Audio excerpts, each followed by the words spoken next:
Hello again. So picking up right where we left off, we had just brought in the three images.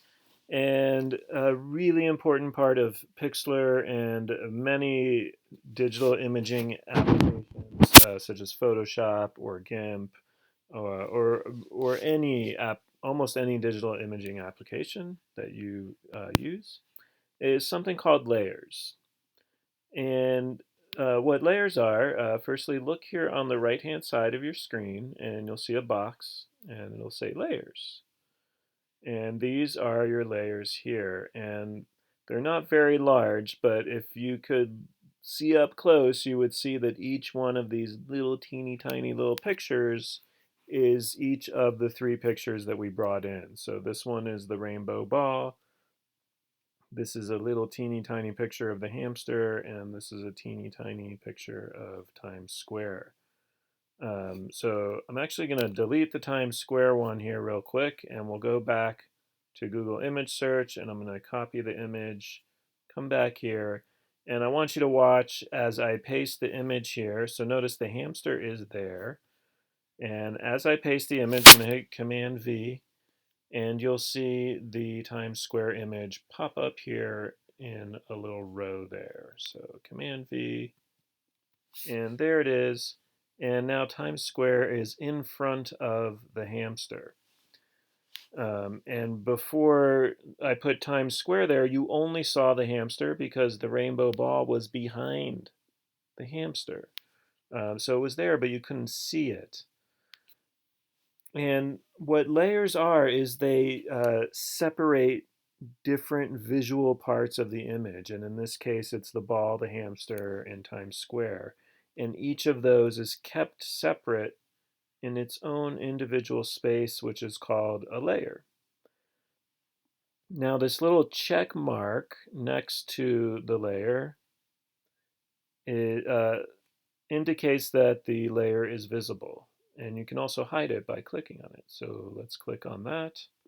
Click on the check mark. Now Times Square disappeared. It's still there, but it's not visible. And we can also hide the hamster by clicking on that little check mark. And now the hamster disappeared, and we can see the ball. What happens if we hide the ball? Let's see. Um, then we just see this checkered pattern, and the checkered pattern is not really a checkered pattern. For example, if I printed this file right now, it would not print as a checkered pattern. It would print, it was nothing. It would just be the paper that you're using to print on. So the checkered pattern in Pixlr, and again in any digital imaging application, uh, indicates emptiness. I call it the void. It's just no visual information. There's nothing there, which is different than, say, using a white color, which is generally the color of paper um, when you're printing. But there's some subtle differences there. Anyway, the checker pattern is emptiness. It's just the blank nothingness of the digital file. Okay, so let's show the ball and the hamster in Times Square. And we're going to use our move tool. So our move tool is in the top left corner of our tools. And if you click on that or click V on the keyboard, and you can see here it's indicating that the keyboard shortcut is V in that little picture there. You can click on that and then click on part of your image, and you can move each portion of your complete image file separately. And when I say each portion, I mean each layer. So in this case, I can move the ball if I click on it, and it moves completely separate from the others. If I click on the hamster, it moves completely separate from the others. So some important things about layers is that the way that they're stacked, so if you look on the right-hand side, and actually before we move on, I'm going to change the name of the layer. And you can change the name of the layer by clicking on the little three dots here on the left, and it says image.png. But I'm going to change it to Times Square. So I know that one is Times Square, and now it says Times Square. And I click on this little menu here, and we'll change that to hamster. And I'll click on this one and change that to ball. Okay, and this one we'll just leave layer 1. So now that we've renamed them, they're a little easier to see what they are. And you can see that Times Square is on top. And because it's on top, it's also visually on top. So in the picture, Times Square is above the other layers. The hamster is below Times Square, but above the ball. So the Times Square hides it. And the ball is in the back because it's on the bottom of the stack of layers. Okay? And you can move those around. So I can take the ball layer here in the layer window. I can click on that layer and drag it up. And notice if you look at the ball picture and watch the hamster as I drop it above the hamster in the layers, it's now above the hamster. And I can also move it here. It's below Times Square, but if I slide it up here in my layers, it's now above Times Square.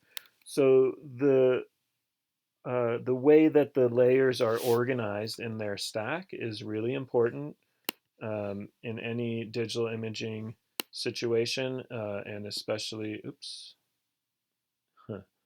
in let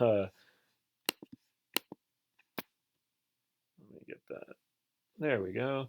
Especially when making collage. So in this particular situation, I am going to want Times Square all the way on the bottom of the 3 that I have here. And then the ball, probably the second one. Well, we'll see. I'm not sure how I want the ball and the hamster just yet. But Times Square will be the background, so I want it on the bottom.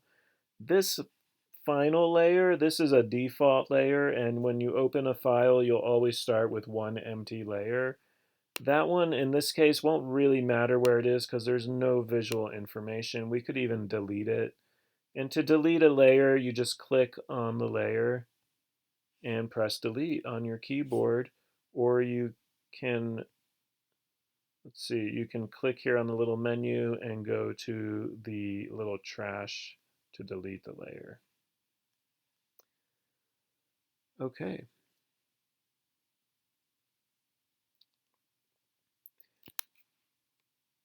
That is everything we need to know about layers. So we have the order that they're in their stack, and the fact that you can hide and reveal them, and that you can work with each one individually.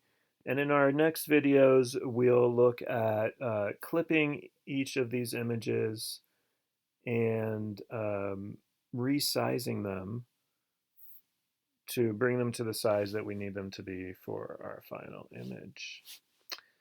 And I will see you in the next video. See you later.